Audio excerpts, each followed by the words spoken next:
And I know very well how it is that once you're somewhere in Bulgaria, you sort of zoom in, let's say, and there's more and more to explore, just never ends. So now I'll go to sort of mountaintop where there's supposed to be a nice view over Sofia or whatever, and the surrounding forests. So the country just never ends. It's all endless, truly. Now I just walked all the way through the forest, but apparently you can also come here by car. I just saw one car pass, but right now it's Saturday afternoon and I just think the spot is not really well known. Because for sure if it was, there would be more people here. So it's right now, what is it, 13th of May? And it's getting hot finally, because we've had some freezingly cold days all the way until half of May.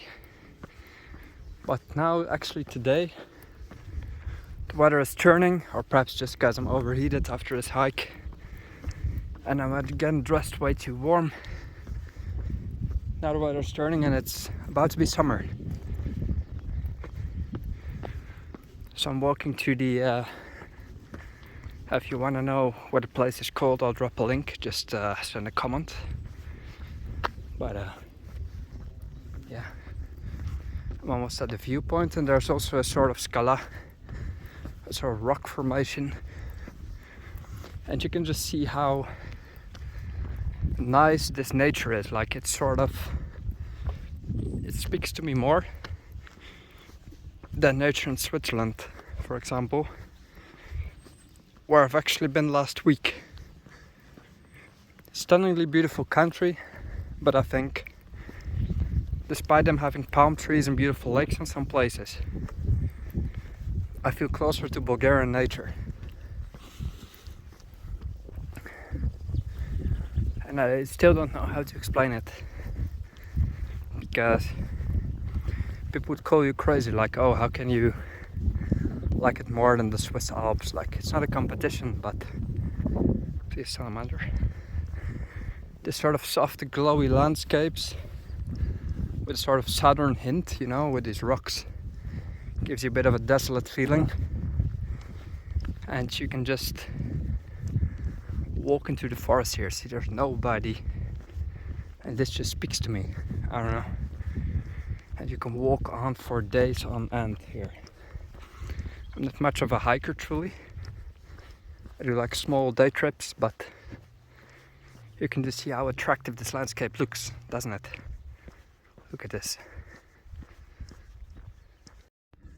Now, I'm pretty adventurous as a whole, but I know that Dutch people sort of tend to underestimate other countries, in particular nature, so I'm always wary of the Bulgarian mountains, because I know weather conditions can change fast.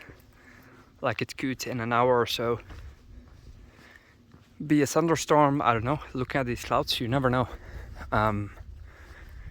It can suddenly turn very, very cold. When you're in the true mountains, like here, you'll be fine, but I once went on a hike to a hija, to a mountain hut, and people talked to me, and I said, yeah, I'm here alone just for the weekend.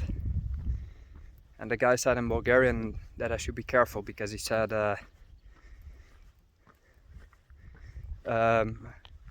може да обичаме планината, обаче не знам дали обича и нас. So you can love the mountain, but you never know if the mountain loves you back. See? It can be treacherous. And that's why typically they also say, ако те е страх от мечки, не отиди в гората. So if you're afraid of bears, don't go into the forest. Sort of, I wouldn't call it folk wisdom, but deeply ingrained in the culture and the country. There's this sort of admiration for nature, and a sort of people are very outdoorsy, but wary of nature as well. They tend to grow up with a certain respect for it, I would say.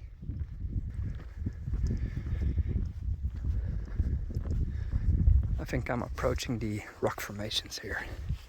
See, this is exactly the type of nature I like, this sort of stony, it's still green. Look at this. Oh, it's here. I think I had no idea about this place. So close. There's nobody else. It's Saturday afternoon, truly. Why is there nobody here? Where are all the Bulgarians? Are they at home? It's too cold for the beach. They're not there. They're just in the city or something, in the mall.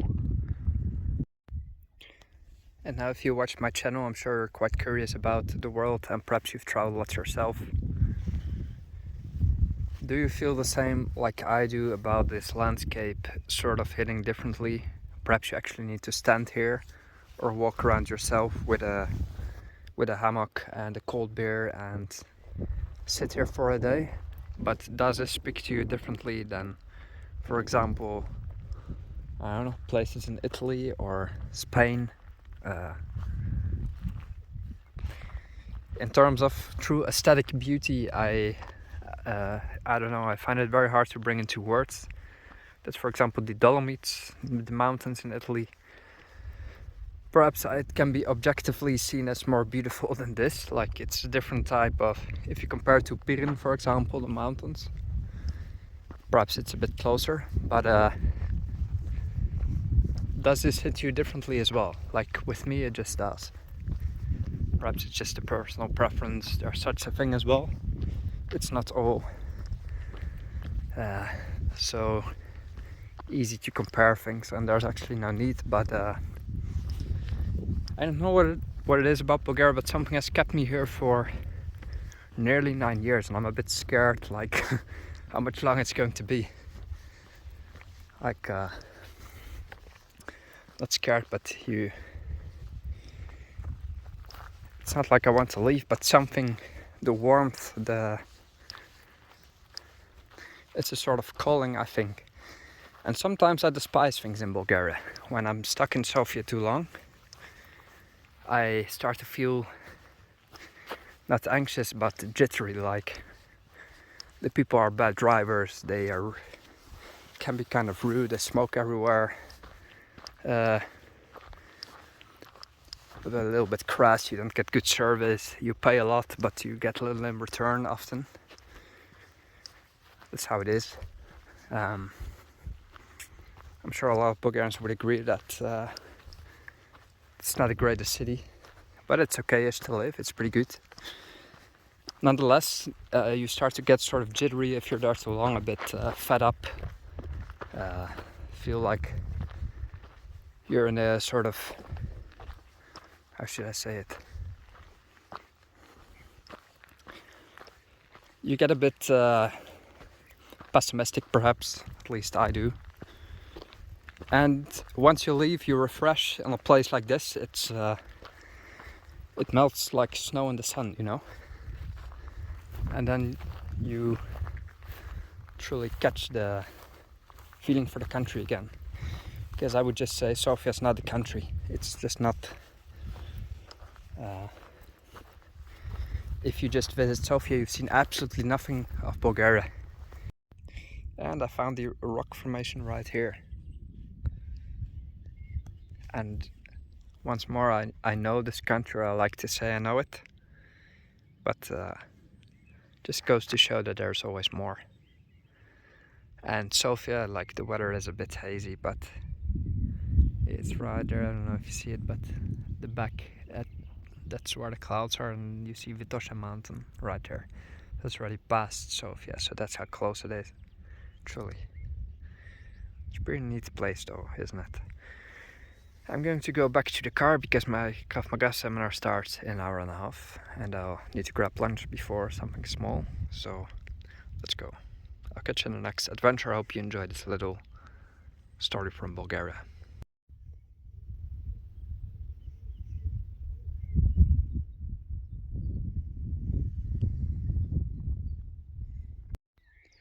And all that in the back is the city of Sofia, with behind that Vitosha mountain, which is actually nearly 3 kilometers tall, so that's a more serious mountain you can actually explore right next to the city.